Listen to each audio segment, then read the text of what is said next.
The views expressed on this program are those of the producers and individuals appearing on this program and do not necessarily reflect the views of the Sun Prairie Media Center staff, its video service providers, or the staff and elected officials of the City of Sun Prairie. Hey everyone, this is Rose Daly, the City Sustainability Coordinator of Sun Prairie, and you're listening to the Sustainable Sun Prairie Podcast, the show that aspires to educate, empower, and engage our listeners in all aspects of sustainability.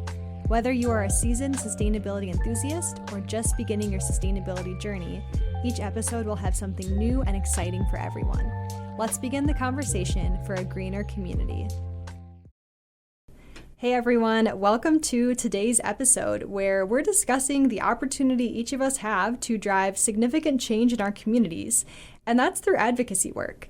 Your voice is powerful, and we encourage you to use it to let others know what you care about and the changes you want to see. Now, I know advocacy work can seem intimidating and time-consuming, but today we're going to break down a variety of advocacy strategies to fit into every lifestyle. So if you're a very busy person and you only have a few minutes each week to dedicate to advocacy, or if you have time and energy that you want to dedicate to driving change, we will outline clear and effective advocacy strategies for everyone. Now, joining me today are two amazing guests who have experience advocating and driving changes in their own communities. Welcome, Anita and Kim, and thank you so much for being on the show today. Awesome. Thanks, Rose. Well, thank you for having us. Of course. How are you both doing on this lovely Thursday? Enjoying the fresh snow. Yes. For as long as it lasts. Wish for spring. It's not here yet. I hope it's the last snow. Kim, how does it feel being the first returning guest on this podcast? I didn't know that. Okay, I'm honored. We are very excited to have you back. Could both of you just take a minute to introduce yourselves? Yeah. Well, hi everybody. My name is Anita Hussey. I am a Department of Energy Fellow with Dane County's Office of Energy and Climate Change. Happy to be here. And I'm Kim Introni, a few years Sun Prairie resident. Professionally, I work in the events and legislative advocacy space on behalf of disability service providers. And as a community member, I'm on the Sustainability Committee and a rep for the Plan Commission of Sun Prairie, as well as I'm newly on the board of Be Local Wisconsin. Yay. Ooh, congrats. Super exciting. All right, so let's jump right into our discussion. I thought we could kind of ease our way into advocacy by kind of talking about what is advocacy and what does it mean to you. So I just looked up a very basic definition, and according to the Merriam-Webster Dictionary, advocacy is the act or process of supporting a cause or proposal. So with that definition in mind, what does advocacy mean to each of you? Sure, I'll start. To me, it's showing up for your values. It's intentionally pursuing change that you want to see, showing support or fighting against the big and the small things in your community, or do think broader region, community, even the world. And it's speaking up alongside others, that allyship to amplify your voice and create positive change. Yeah, mine is pretty similar, and mine is from the perspective of somebody that does government work, but essentially there's a need that's not being met, and then it's either your need that's not being met or somebody else's. You need to find a person that can do something about it, and then you make a demand. Definitely. Yeah, and I feel like both of your responses really resonate with what advocacy means to me as well. I next want to move into discussing why advocacy is important. We've kind of already touched on it, but having a discussion about the importance of it, but then also what can be challenging about advocacy. Sure, I'll give that a go. You have power. Every citizen, every person has power to make change. So you are a change maker. Let's just start with that. And engaging in even really small ways can make a really big difference. It can start a ripple of change. It can inspire someone else to take an action. And then as far as something that's challenging, to me, it can be something like it's just not knowing where to start or how to start. Mm-hmm. Even just choosing a cause that you want to take action on can, cause choice paralysis. There's so many things at times vying for our attention and for our time. And then it can also just seem discouraging at times. Hopefully we can combat that with this podcast and sharing a little bit of how much you really can make a difference. Yeah, definitely. And I feel like in today's day and age, advocacy can become more confusing on where to start. With social media and the internet and everything, I feel like there's so many things thrown in our faces: petitions, meetings, outreach sessions, workshops, lobbying the government, providing public comment. It seems overwhelming, and it's kind of difficult to understand where you should start and where you can be the most effective.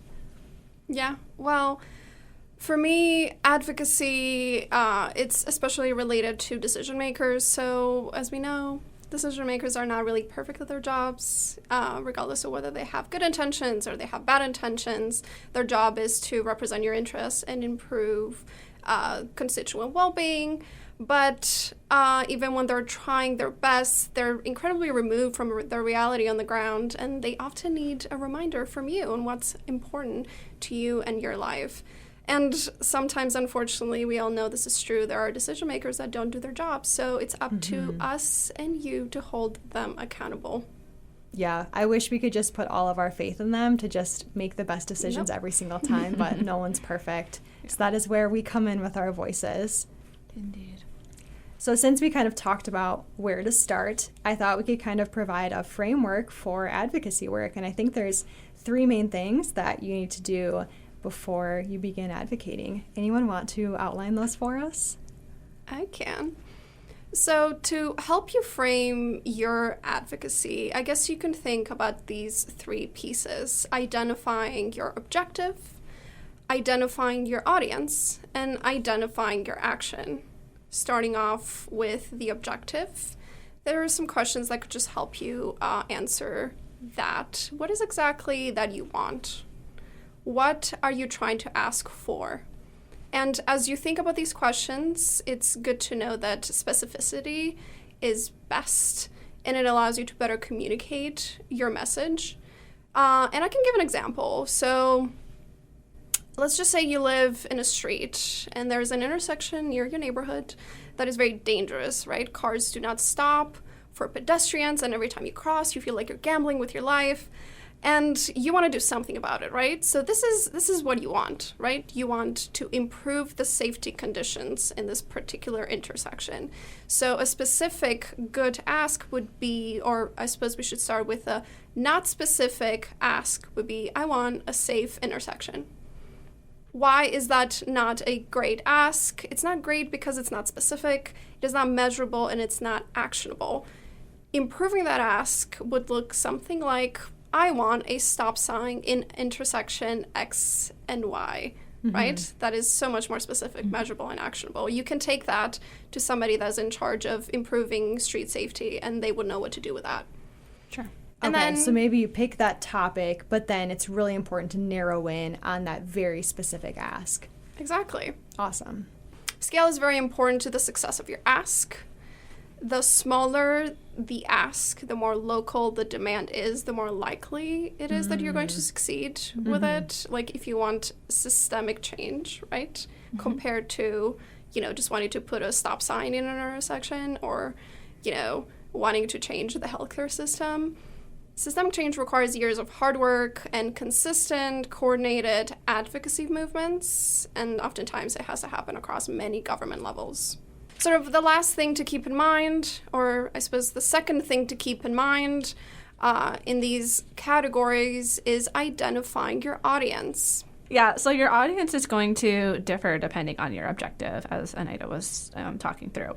So that could be, maybe it's a nonprofit that can advocate on your behalf. Maybe that's specifically a committee in Sun Prairie. You can really dial into like who's gonna, who's gonna be the best audience to hear your ask or your complaint or your value, concern, whatever it is.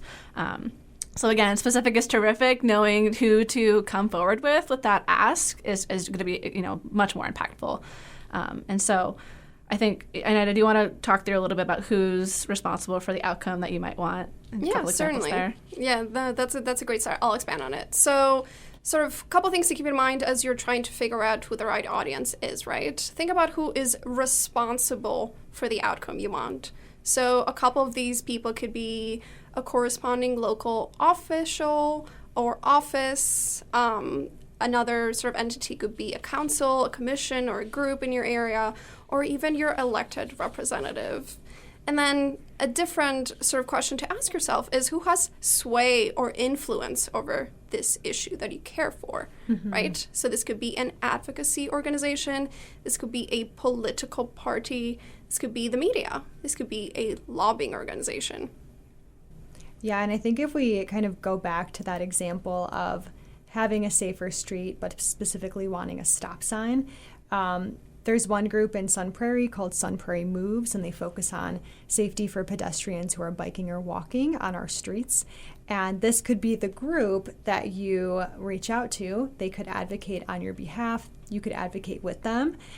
Or if you wanted to go straight to the city council, who kind of decides where the stop signs go, you could go straight to them. So I think there's options here, but it is very critical to identify the audience, because that will kind of determine, I think, how much work you have to put in or how quickly we could see a change. Yeah, that is perfectly said, and we'll talk more about it later on, but depending on your audience, you're going to have to shift your message and how you communicate with them. Exactly.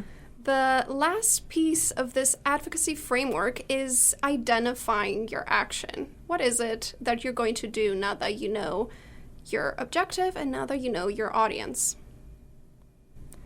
Yeah, I think that can be twofold. Part of it can be, the action of, your action. Like, what are you going to do? Are you going to show up at a committee meeting? Are you going to provide testimony? Are you going to, rally the community members to do X, Y, Z? And then, the other half of that action piece is what on paper needs to change, whether that's with the policymaker, with your local representative, whoever it is. And so just wanted to kind of identify a twofold action there at times. And so, yeah, sometimes that can be, the clear aspect with the stop sign. Maybe that means the action is taking that up with a particular committee that has control over that action.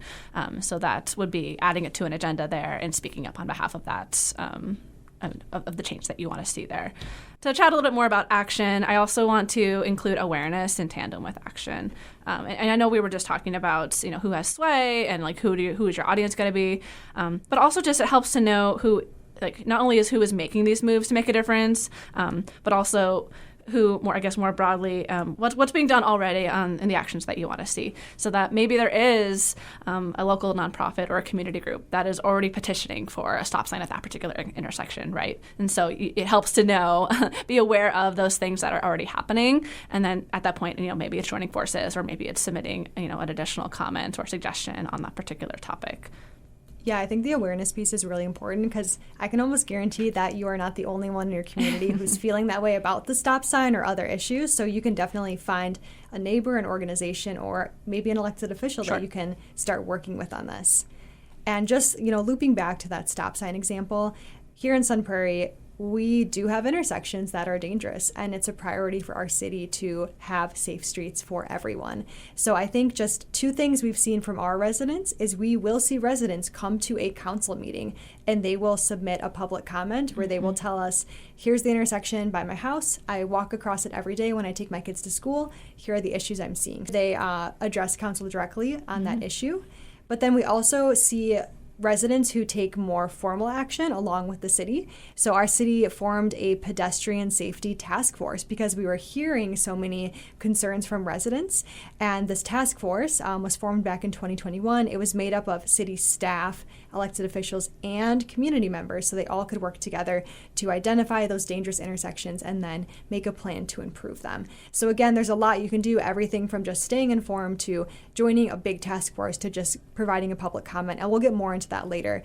But yeah, I think this framework both of you provided is super important. So again, to summarize, we have identify your objective and be specific, identify your audience, who are you going to share your message with, and then lastly, action and awareness. So what are you going to do to help drive the needle in a different direction? So now that we've kind of covered the basics, we are going to move into different ways we can advocate locally as well as to the state as a whole. So we're going to start with some local advocacy and engagement. And throughout this episode, we're going to be viewing advocacy through a specific framework that covers all levels of advocacy, starting with informing yourself and then finding opportunities for engagement, and then ending with leading in the advocacy space. So again, if you are very busy and you don't have much time to dedicate to this, you can just focus on informing yourself. But if you are ready to take, charge and drive change, then you can focus on how to lead in this space. So we'll have options for everyone. So get ready to take some notes and make a plan for yourself. And our goal here today is just to provide advocacy ideas for anyone. Let's start our discussion with advocacy work we can do locally. So that means in your city, in your town, in your county. But before jumping into that, I think it's important to understand what sort of powers our counties and cities have. That way we know what we can bring to them that they can help us change. So would someone like to kick us off by describing some of the powers and authorities of local governments? I mean, certainly. So local governments are empowered by each state to regulate taxation. And what does that mean? So about 1 in 7 tax dollars collected are local tax dollars, and they're usually collected through property and consumption or sales taxes. Now, local taxes are an extremely powerful tool to fund valuable services, but the structure of them is very important because it can either facilitate important investment or it can become a burden to under-resourced households. That is something very important you should pay attention to if you pay taxes. Yeah, that's a really good one. Something else local governments have the power to do is they can own and operate utilities. So what does that mean? That means they could own and operate the utility that provides your water, that provides your electricity, that provides your natural gas. We have a municipally owned utility here in Sun Prairie. It is called Sun Prairie Utilities, and they provide water and electricity services to residents and businesses in our city. So that, of course, plays a big role in power of local governments and what they can regulate and provide to you. Yeah, that's great. And another thing, Sun Prairie and many other cities, towns, et cetera, provide an array of social, educational, and recreational services. And so a lot of times, that means it's a free service to community members, which can be utilized. Other times, it's just a really expansive looking at, what is our community demographic and how are we going to meet those needs, that, unique to certain neighborhoods, unique to age groups, et cetera. And that's, just a little caveat with all of that is, being aware of what those services are is, of course, great, so you can utilize them. And also, it's also helpful to know, where are there gaps, because again, back to the whole advocacy piece, what within that, what could be improved, what could there be more of, et cetera. Yeah. And law enforcement and public safety services, that's pretty self-explanatory, but let's talk a bit about it. So local governments fund and tell the police how to operate, and under that sort of category, they control intervention mechanisms, they promote transparency by requiring things like body cams, or by creating civilian oversight boards. Those are super important. Maybe one exists in your locality, maybe it doesn't, but it is something that you can advocate for. And then fire stations, we all know what those are. So, of course, local governments sort of decide their budgets and their operations. And something that most of us hopefully don't have to think about or won't think about, even the quality of autopsies are determined by local governments. So the law either requires a locality to use a forensic pathologist or to use a coroner system. So if it requires the government to use a forensic pathologist, then you have a physician performing these autopsies. But if you have a coroner system, it usually enables coroners to be elected who may or may not be trained medical professionals. So that's a morbid I didn't tidbit. know that. Wow. Interesting. Yeah. Interesting. The more you know. Indeed. I'll also chat a little bit about property and land use and the fun word of zoning. I've learned a lot about zoning in the last year or so, being on the Plan Commission here in Sun Prairie. So what that looks like is, what is your neighborhood going to look like? What is the city's plan for what the neighborhood or downtown over the next 10, 15, 20 years. It all comes down to zoning. And so there are, plenty of city staff that are, do detailed research into what that would look like. That's also informed by elected officials and hopefully informed by you. And so, there's always going to be these changes, requested changes, whether it's a new business who wants to build in a particular area of town that's currently zoned for something else.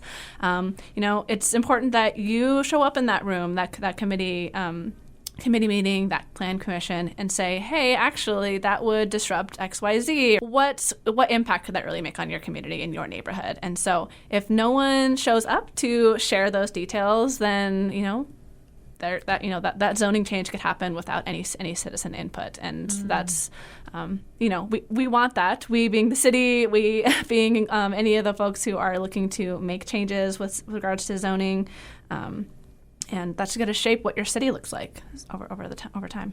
Yeah, and then from one exciting subject to another, roads and local infrastructure like bridges. So local governments own a lot of these roads and bridges that you use on the daily. You're probably reminded of roads and bridges frequently as you drive past construction, if you're like us, drive in Midwestern roads.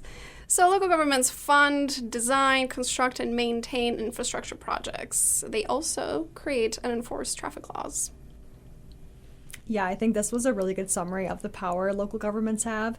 I'll just kind of close this out with local governments have the ability to really change the way the cities and counties operate, how they look, the services they provide. So they're not just here like maintaining public safety and your utilities. They are here driving change as well. So they're the ones who could rewrite the entire zoning code. They could develop a climate action plan. They could bring your city to carbon neutrality. They have the power to do this. And this is why it's such a good space for you to be advocating in, is starting locally. I also think it's less overwhelming to advocate locally because you can probably see those changes directly as opposed to advocating at a much larger level to the state or federal government.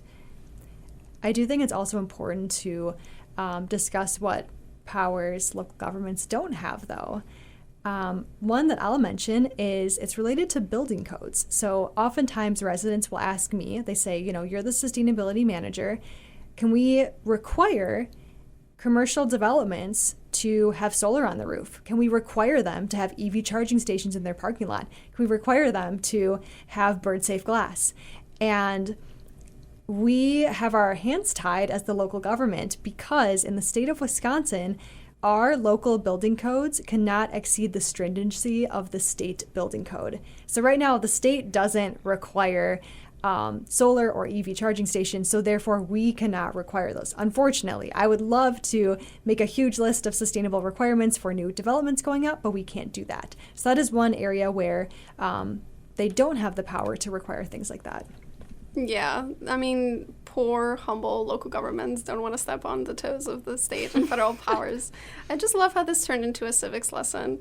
But a few more powers that states and the federal government do have. So the federal government, as we know, has the power to declare war or to regulate interstate commerce or to coin money. And then states have more broad control of education and public safety, or states regulate marriages and divorces, or they maintain state-owned highways. Yeah, that is great. So now that we've outlined what powers local governments do and do not have, let's discuss ways we can advocate with them or for a certain cause. And let's follow that framework of informing yourself, engaging with advocacy or leading in advocacy. So starting with informed, what are some easy ways and common outlets for just staying informed with what your local government is doing, what proposals they're bringing forward, and what causes they're looking at? Yeah, so I work in local government, so I can very easily talk about the things that we do have. So the Office of Energy and Climate Change in Dane County has newsletters. We have a general one, and then we have one specific to this initiative called Charge Up Dane County, which soon we will hope it will bring charging to residents that rent across the county. And then things like public events or webinars. I mean, you've probably seen them around your locality, but for us, we have some specifically dedicated to Charge Up Dane County. We're hoping to have a bunch of community engagement events, both in person and then through webinar format. In April, there's going to be a lot of Earth Month events, and we certainly are going to be attending a bunch of those in our community. And then for sure, organizations and local governments will be participating in those in your locality. And then lastly, county board meetings. Like most counties, we have monthly board meetings that you can get access to, and then you can also look at their agendas, meeting minutes, and then even if you want to, you can attend. Awesome. Yeah, I think the city of Sun Prairie where I work, we have something very similar to what the county does. We have our digital monthly newsletter. We have commission and council meetings that anyone can attend. They can review those agendas prior to the meeting just to see what we're going to be discussing. We have social media accounts. And then something else we have is Text My Gov. So you can sign up for Text My Gov and you can receive text messages about events in the city, about road closures, about weather events, and about new initiatives that we're going to be exploring. So I think Text My Gov is a really good outlet. Kim, I'm curious to hear from you because I know you are, so we're like the local government staff in the room, but you are the resident of Sun Prairie who is really involved in the work that we're doing. So, and I also know that you're a newer community member. So I'd love to hear just your perspective on how you're staying informed in this space. Yeah, thanks, Rose. So yes, I moved here a few years ago from out of state, so I was in the Pacific Northwest, and so I knew I wanted to learn as much as I could about our city and also just the state and the region because it's all still very new to me. And so I wanted to learn how to get more involved in my community and become more aware so that I can, kind of following our advocacy path here. So I started with checking out and following and subscribing to different newsletters and things like that, like you both were describing. So that included the city's website, social media accounts, kind of just to see what some of the history there, but also just what's on the horizon. And then, full disclosure, I absolutely bookmarked the City of Sun Prairie website on my main desktop page because I was like, what's happening today? Or what's happening next? And so good. I'm happy to hear that. maybe I'm just a city website geek. I don't know, but that was on my desktop bookmark for a long time. And then also just kind of searching social media for different groups, nonprofits, other businesses that shared my common interests and values. And so one of those, if I can name drop it, Sustain Dane is a really active community group or organization in the Dane County region, and a bunch of others who are either nonprofits or community groups that are, really active in events and other advocacy opportunities for citizens. So as I was following all these different pages and seeing what's up with the City of Sun Prairie, that is how I got connected to the Sustainability Committee of Sun Prairie and was able to get appointed on that as a citizen rep, which I've been very grateful for and learned a lot, as well as kind of following that same path of engagement, getting put onto the Plan Commission as a sustainability rep. So I'll stop there.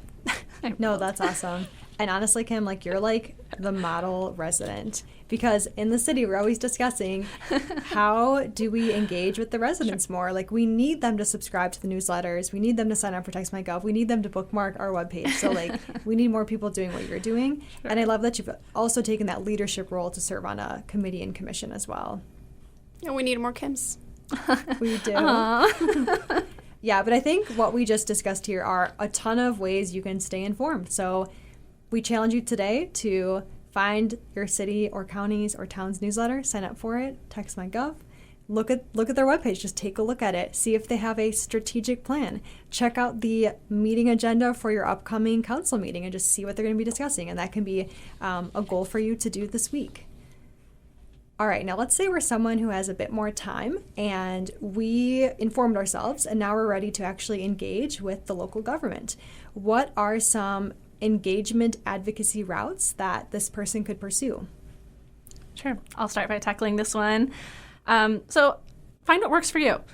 Something as simple as filling out a survey that the city puts out, that's easy. It's a lower time commitment, but it's still an active, being an active participant in your city. It could be attending an online or local event, attending the city committee that interests you, which again, it's a lower time commitment, but it's still a time commitment. So, that could be logging into Zoom and watching the commission or whatever it is. And then also recognizing your own strengths for advocacy. So if writing is a strength of yours, maybe that's considering submitting testimony to a city meeting or something like that. Or if speaking is a strength of yours, maybe that's attending in person at a city meeting and actually registering to testify on a particular issue. Kind of looping back to the whole zoning thing, if you notice that there's a zoning change on the Plan Commission that is, impacts your neighborhood, that's a great opportunity for you to show up and, speak on that particular issue. You are the person they want to hear from. So great opportunity to engage in that way. And then I'll just kind of expand. If you're attending events to learn and to engage, start conversations while you're there. This is a great opportunity to, to network and to find other ways to engage. So that could be other citizens, other volunteers, or city staff, and they're all attending because they also have a vested interest in the community and seeing those positive changes. And so, maybe it's a goal of meeting one new person at a particular meeting or community event and figuring out what their goals are and how they're engaged. And so aligning with those community members who are also engaged is a really good way to also boost accountability for yourself, for your neighborhood, for the city, and also learn from new perspectives along the way.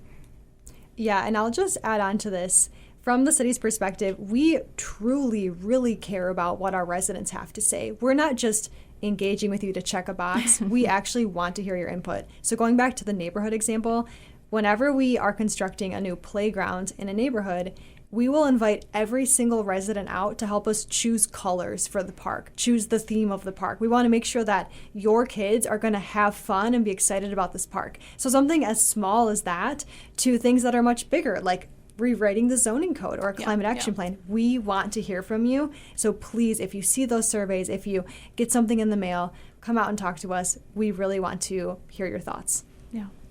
Yeah, and if you want to engage with Dane County's Office of Energy and Climate Change and you're interested in electric vehicles, we do have a map on our website that allows you to see what chargers, electric vehicle chargers, are near you.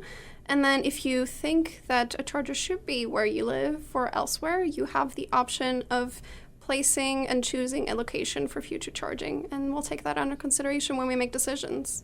Wow, and it's as easy as just like clicking a button on the map from the comfort of your home, and you're like telling the government, here's where you can put your next charging station. That's awesome.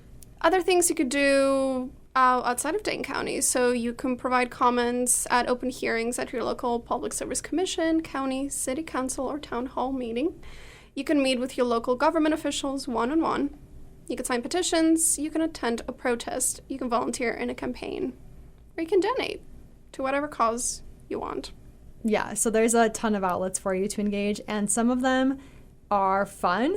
Some might be a bit more serious.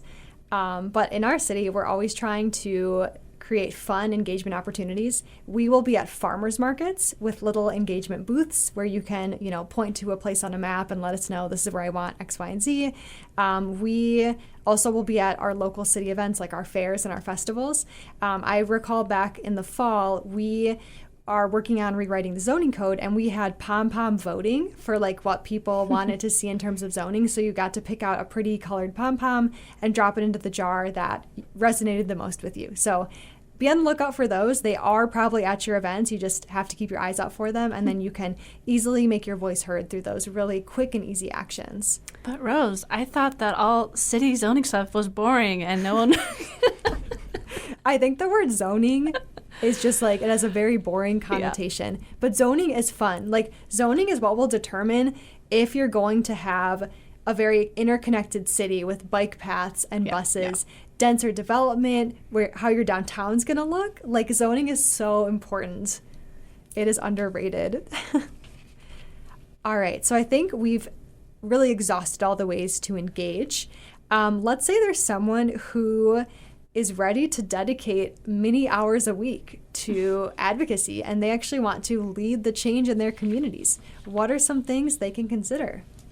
Yeah, so just get more engaged at sort of at the events that we have already been sharing examples of. That could be, attending that city meeting again. So maybe you have been, regularly attending those meetings just to stay informed, and that's awesome. So maybe that step up for leading change is that, testifying or, speaking with a city official after the fact or making a suggested change yourself. It could also be engaging in like a volunteer capacity. That could be a few extra hours a week, just behind the scenes stuff or supporting a particular local events with that cause. Also, perhaps you have some other really big idea and you want more time to offer. So that could be, maybe actually running for office at your local level, or, heck, go for it. Go for a bigger position if you want. Or maybe that's looking into employment options in our city so that you can work directly with those change makers. And I'll also just comment this because, people hear this a lot, especially I feel like women hear this, is don't hold yourself back from trying to apply or if it's a lack of courage or a lack of degree, whatever it is, a credential that you think you should have before you attempt to be in this volunteer role or in this commission or in this job opportunity, just go for it. The fact that you care is is a huge qualifier. So go for it. No, that's super important. I say if you have the passion, that's all you need. And then hit the ground running. Yeah, I love that. I mean, so absolutely run for office. And then also just consider joining your neighborhood association or getting appointed into a municipal board or commission. Yeah. And I'm just going to plug again to apply for a job with your local government. I know people call city and county staff public servants. That's what we are. We are here to serve the public. But we are also the ones who are driving the change and bringing those proposals to the council, encouraging them to move forward with updating the zoning code, writing the climate action plan, and just moving us forward. So that's another great way to go as well. Before we leave the local government discussion, I think we also need to have a discussion on local school districts and school boards because they also play a significant role in what changes will look like in the community and specifically in our schools. And this is important for all of us to hear, even if you don't have kids, because this still will impact you. So similar to discussing local governments, let's discuss again those powers and authorities that are held by the school board. I can kick us off here. So school boards develop policies for governing the school. And that is why you will see different policies in different school districts because they each have their own school board.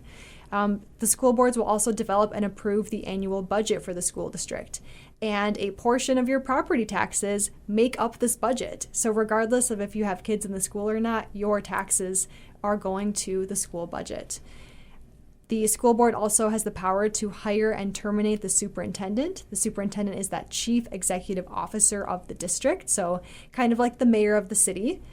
And then lastly, our school boards develop educational goals and standards, and they also ensure safety and welfare of students. So again, those are going to look pretty different depending on which school district your kids are enrolled in or the one in your neighborhood. And I think for the three of us here today, we don't have kids, but we still care about the school board and the school district. So Anita, would you like to inform us on how school boards impact us even if we don't have kids? No, certainly. I mean, yes, I do not have children. So you'd think that I wouldn't care too much about school boards, but I do in fact care. And I think you also should care because your taxes go and fund school boards and school districts and education in general. And also just the future of our country is incredibly important to all of us. So the education of the next generation is very relevant and important to all of us. Exactly. That sums it up very nicely. All right, so similar to last time, let's follow that framework about engaging with school boards or leading. Any thoughts we want to add here on how to best engage with the school board? Yeah, there's lots of things you could do to engage with your school board. So you can start by being informed on important issues affecting your school district. That could be just curriculum, that could be construction of a new stadium. And then start building those relationships by attending school events. And then eventually when you have something you want, you can leverage them. Understand how school board agenda setting processes work, and then if you understand them, you can follow them. Prepare and provide informed public comments when you're given an opportunity. Research the possibility of forming a school board advisory committee if it's not existing in your locality. And then research and vote for school board members. And if you're in the Dane County area, we do have an upcoming April 1st important election. So we here urge you to please go vote. And then specific to school boards, there are 3 seats up for election in this April election in the Madison Metro School District. I'll also add about how you can be involved as a teen with regards to school boards. I have been involved in the advocacy space for quite some time now. I started on my student government in 7th grade and remained in student government through, early college. And then here I am as a concerned citizen engaging in advocacy efforts. But as, something I learned in those government roles in school settings is that you have a lot of opportunity to share your voice there as well. Yes, that's a different framework for how you can make change. And I can't speak to what the modern day 7th grader is doing in their school right now. But I can say that there's an opportunity to get involved in the school board. Usually there are student reps, typically a student government member who will be invited to a school board meeting, at least in part of the meeting, to share on behalf of on behalf of their other students, their peers, what's going on, or if there's a particular change that's really going to directly impact students or their schedule, what have you. And that's an opportunity to, again, share your values, share what changes you want to see, and amplify the voice of your peers. If you are a student listening and you see that there's not an opportunity to speak at a school board meeting, maybe it's time you check with your advisor. Maybe it's time you check with your principal and make that opportunity happen. You have power even if you are not in the room yet. Mm-hmm.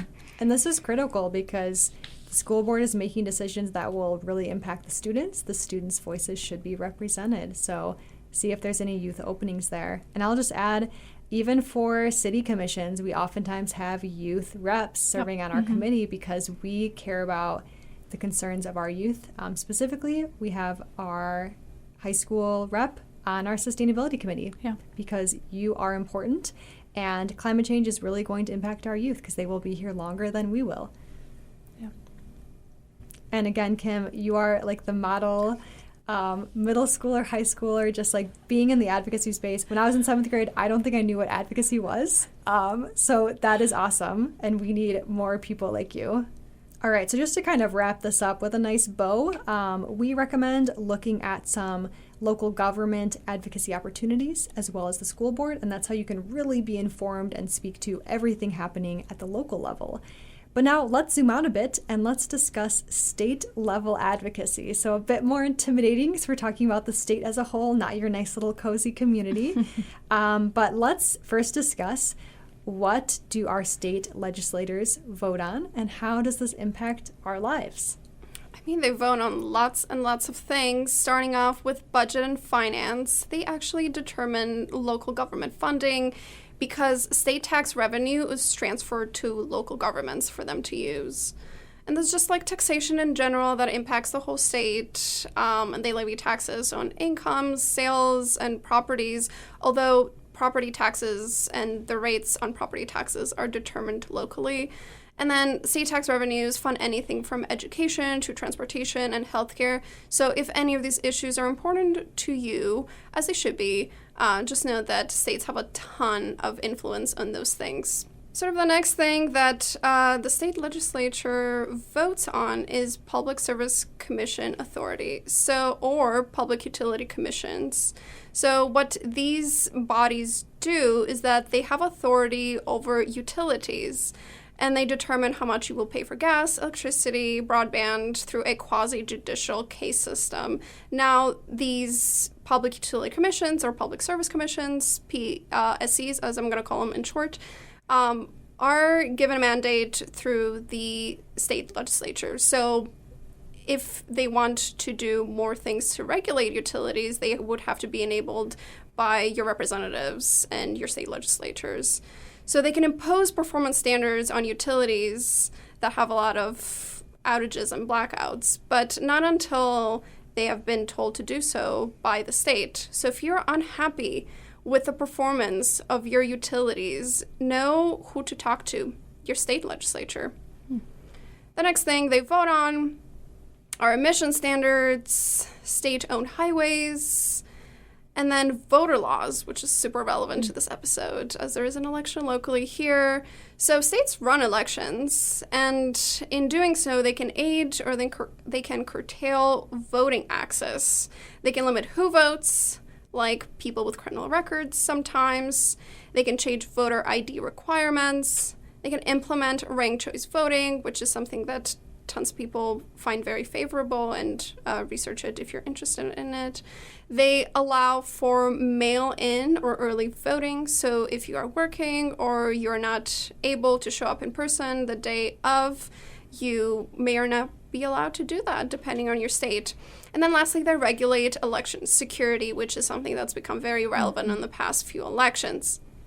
And then, of course, the things that we all know, issuing licenses, court systems, and public safety. And lastly, official impeachment. I feel like our state regulates a lot of processes and the way that we go about our lives in terms of voting, receiving licenses, public safety. So if you care about those, it may be best to advocate directly with the state. But more specific issues, like again, that stop sign at the intersection, advocating locally. So we're just trying to divide up what these entities focus on so you can better align your work. All right, so now that we know what our state governments are capable of, which is a lot, how can we best stay informed? And again, we might feel separated from what the state is doing. So it might not be as easy as signing up for TextMyGov with the city. So what can we do to better stay informed? Yeah, I'll touch on this. And it's a lot of the ways that, we talked about for how to engage locally. It's just, broadening that scope, but also at times narrowing in. And I'll start with, as an example of maybe there's a particular bill that you're really into tracking, and it could be really impactful for you, whether that's through your work, your family, et cetera. So you can track a bill specifically. Once you locate what that bill is, usually there's a notification system that you can set up so that you're getting an update on when that bill is going to go to a hearing, or if there's an amendment added, things like that. That's if you're really locked into a particular initiative, and that's an easy way to follow just that one thing to not overwhelm yourself with a million committee updates or what have you. And then tagging on to that, if you have time, maybe that is preparing written comments or testimony for a particular bill or in a committee that has a range of issues that could impact your community or your state specifically. And then more newsletters as far as staying informed. We talked about that with your city. You know what your city's up to, but also you can sign up for newsletters for specific legislators as well. That could be your local legislators, your state senators. All the people who are going to be making those big changes, and it's really up to you on how much information you want to be signing up for in that way. It could be one or two key legislators, or all of them if you're really really into knowing what's up there. I'll expand on the newsletter piece. Legislators, each have their own newsletter and own frequency for how they share that, and also what they want to include in that. That could be sharing what bills that they're tracking or that they're involved on. It could be, hey, I'm going to be attending this, or I'm going to be at this town hall in a week. And maybe that's in your city. It could be a bunch of other stuff of things that they're tracking federally, whatever it is. That's every legislator is going to have a different format for what information they're sharing, and you'll see that in their newsletter. And then a couple more, as I mentioned, sort of in the newsletter piece, it might be that there's a town meeting that you can attend. And so town meetings are fun. Maybe that's not the right word, but it's a great way to learn what's up locally and hear from other concerned citizens. It's an interesting way to gain perspective in that way, as well as it's a chance for you to directly ask a question to either potentially a panel of legislators or an individual legislator. It gets them on the hook for answering that question in those moments. It also gives you a chance to get that immediate feedback without the hassle potentially of getting a one-on-one meeting with that particular legislator.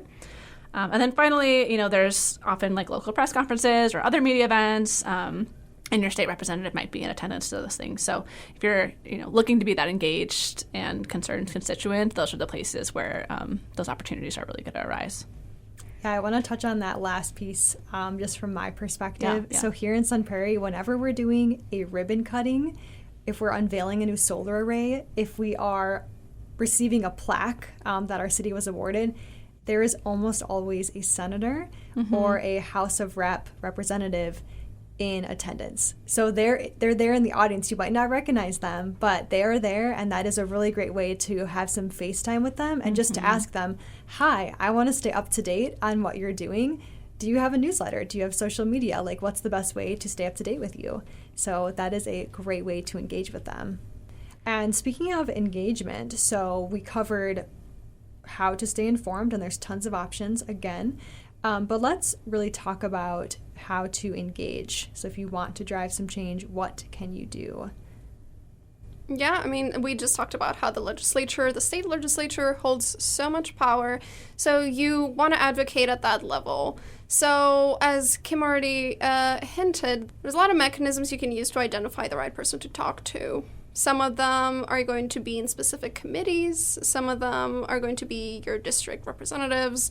Some reps are going to be in a leadership position, like floor leader, and then some of them are going to be issue experts, right? They're going to sponsor the bills you're interested in. And then I personally have had experience doing this, and I can talk a little bit about how complicated, time-consuming, and difficult it is to put together sort of like an advocacy proposal, find the right people, and then do the advocacy itself. So I participated in a mini course in grad school on advocacy. We were put into teams. We chose an issue to advocate on, and then we were tasked with putting together a one-pager. So we decided to advocate on donating transparency, utility donation transparency in politics in Michigan, because that's where I was at the time. Utilities in Michigan, for some background, are extremely powerful, and although at the time there'd been a really successful wave of pro-climate legislation, we felt that there was room for more improvement and just better policy, but we knew that utilities stood in between sort of like the ultimate change we wanted. So at the root of that is their ability to influence politicians in Michigan, so we wanted just more transparency. And we literally spent weeks researching this and putting together a persuasive one-pager with statistics. And then in effort to talk to the right people, sort of the thinking that we did behind the scenes was identifying the people that had proposed that really favorable legislation, right? Trying to find our allies and issue experts. So the sponsors of those bills were people we talked to. And then we wanted this to be a bipartisan sort of like effort, so we identified sort of Republican legislators that had a stake in energy in Lansing at the time, and we talked to them. And then, of course, the floor leader at the time was a person we talked to. And it was truly a great experience. I definitely recommend that if you are in an academic institution that enables that, or if you're sort of a resident with time in their hands to do the research, groundwork, to put together some sort of proposal and then talk to a group of people.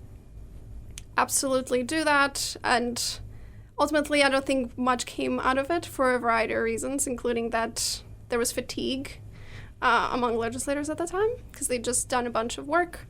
And I don't think things are very favorable right now in the Michigan legislature. But hopefully, in the future, there will be more transparency in regards to how utility money goes in and out of politics in Michigan.